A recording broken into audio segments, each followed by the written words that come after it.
புதுச்சேரியில் உள்ள 30 சட்டசபை தொகுதிக்கும் வரும் ஏப்ரல் 9ஆம் தேதி ஒரே கட்டமாக தேர்தல் அறிவிக்கப்பட்டுள்ளது. தேர்தலில் பதிவாகும் ஓட்டுகள் மே 4ஆம் தேதி எண்ணப்பட்டு முடிவுகள் வெளியாகும். இதுகுறித்து செய்தியாளர்களிடம் பேசிய மாநில தலைமை தேர்தல் அதிகாரி ஜவஹர், புதுச்சேரி மாநிலத்தில் உள்ள 30 சட்டசபை தொகுதிகளுக்கும் வரும் ஏப்ரல் 9ஆம் தேதி ஓட்டுப்பதிவு ஒரே கட்டமாக நடக்கிறது. இதற்கான அறிவிப்பு இன்று 16ஆம் தேதி காலை வெளியிடப்படுகிறது.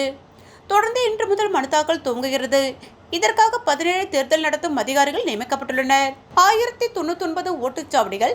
இந்த தேர்தலில் மாநிலத்தில் உள்ள 30 தொகுதிகளைச் சேர்ந்த 9.49 லட்சம் வாக்காளர்கள் ஓட்டு போட உள்ளனர். இவர்களுக்காக 1099 ஓட்டுச்சாவடிகள் அமைக்கப்பட்டுள்ளன. ஓட்டுப்பதிவிற்கு 3350 மின்னணு ஓட்டுப்பதிவு இயந்திரங்கள், 1801 கண்ட்ரோல் யூனிட்டுகள், 2046 ஓட்டுப்பதிவு சரிபார்ப்பு இயந்திரங்கள் தயார் நிலையில் உள்ளன. தேர்தல் குறித்து சமூக வலைதளங்களில் தவறான தகவல் பரவுவதை தடுக்கும் மெய்ப்பொருள் 2.0 திட்டம் அறிமுகப்படுத்தப்பட்டுள்ளது. அதில் சமூக வலைதளங்களில் வரும் தேர்தல் குறித்த தகவல்களை இந்திய தேர்தல் ஆணையம் மற்றும் புதுச்சேரி தேர்தல் துறையின் அதிகாரப்பூர்வ இணையதளங்கள் சரிபார்க்காமல் நம்பவோ பகிரவோ வேண்டாம் என்பதை மக்களிடையே விழிப்புணர்வு ஏற்படுத்துவதே இதன் நோக்கம் என குறிப்பிடப்பட்டுள்ளது.